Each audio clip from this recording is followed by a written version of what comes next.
해외 대체 투자가 왜 실패하냐면 간단한 건데요. 첫 번째는 이런 겁니다.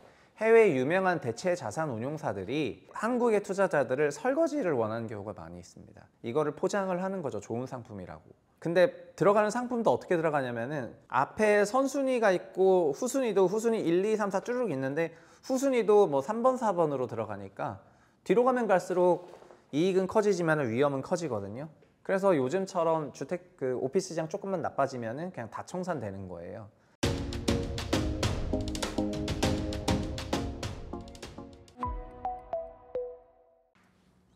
안녕하세요, 최부심입니다. 최근에 해외 부동산 투자가 많이 가고 있죠.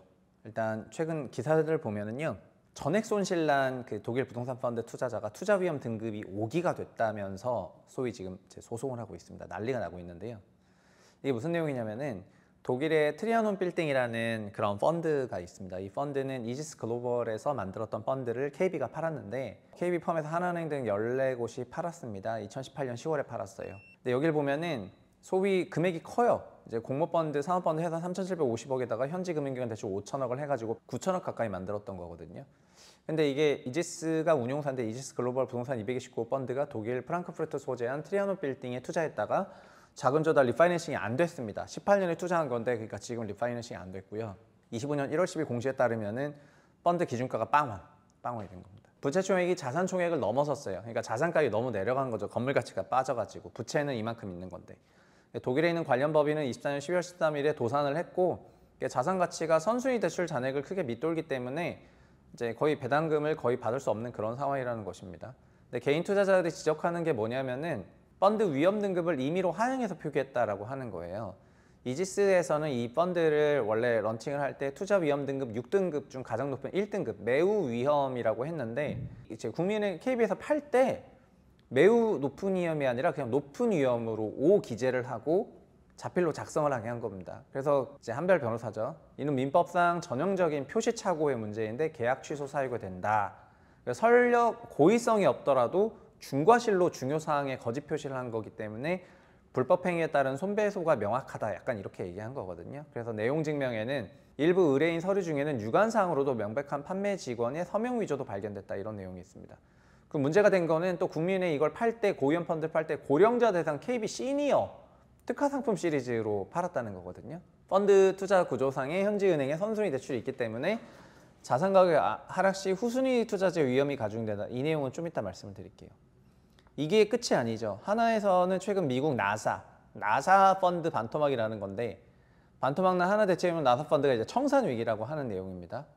이거는 이제 불과 한 주 전 얘기니까 지금 얘기죠. 이게 나사 워싱턴 DC에 있는 나사가 임차인으로 들어있는 건물인데 하나 대체투자자산운용은 지난 2017년 미국 워싱턴 DC 국회의사당 인근에 있는 투 인디펜던스 스퀘어 오피스 빌딩에 투자하는 공모펀드를 출시했고 4,410억 원이 모였는데 개인 투자자들이 1,550억이다. 이런 얘기입니다. 2017년에 한 겁니다. 그러니까 엄청 오래된 거고 이 건물은 원래는 큰 수익이 났어야지 정상인데 갑자기 날벼락을 맞은 나사 빌딩 펀드 개인 투자자들 투자금은 우주로 가나.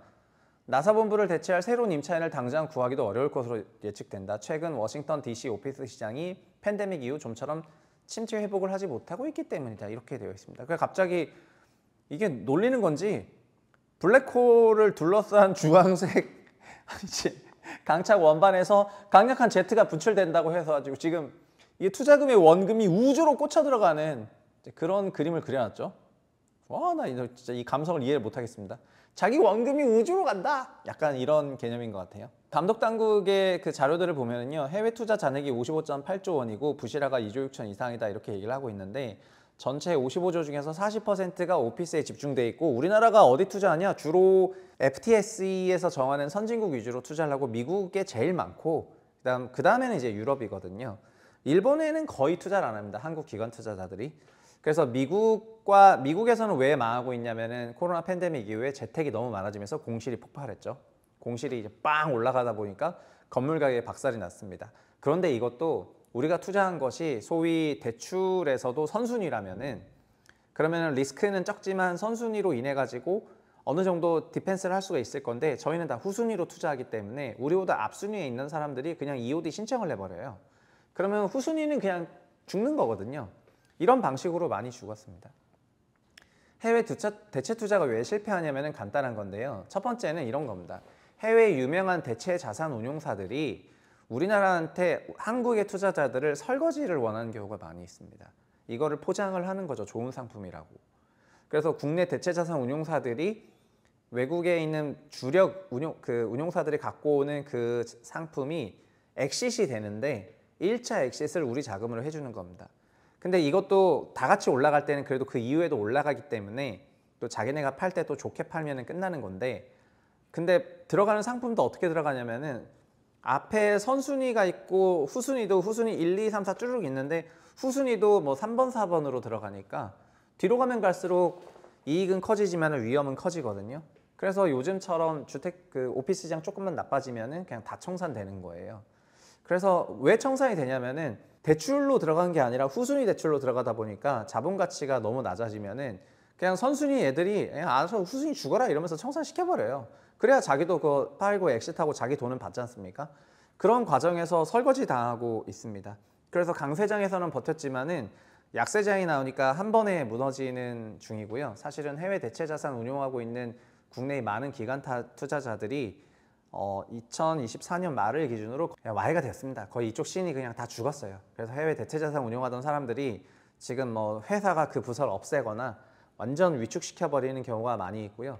거꾸로 일본이 괜찮아지고 있는데, 일본은 미국처럼 재택이 그렇게 심하지도 않고 거기 뭐 IT 기업들이 없는 건 아니지만은 미국처럼 그렇게 IT 위주로 발전했던 게 아니기 때문에, 그래서 일본 오피스 시장이 괜찮죠. 일단 기본적으로 80% 빠진 데서 이렇게 올라왔는데 무슨 버블이 있겠습니까? 그래가지고 그러니까 더더욱 저희가 투자하지 않은 건데, 미국 좋다고 미국으로 다 달려가지고 그쪽으로 오만 엑스포저 잡다가 지금 이제 큰 문제가 나오는 거고요.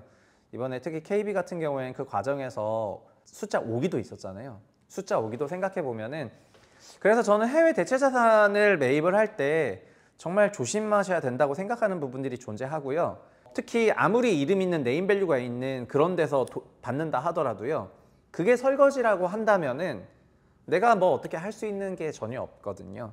그래서 대체 자산을 투자하시거나 해외 자산 투자하실 때는 그 어느 때보다 더 중요하게 자세히 또 위험 관리를 하면서 하셔야 된다는 말씀 드리겠고요.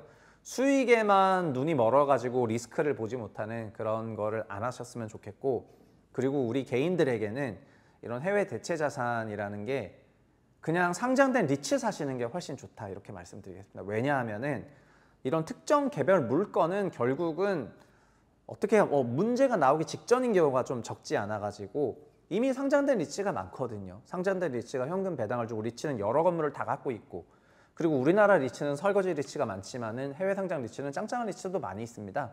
그래서 해외 상장 리츠로 해외 대체 투자를 하시면 충분하고 금액도 제한이 없지 않습니까? 그래서 이제 너무 이런 방식으로 안 하셨으면 좋겠다, 이렇게 말씀을 드리겠습니다. 어쨌든 투자를 했긴 하더라도요, 위기 관리를 하면서 하자, 오늘의 메시지였습니다. 감사합니다.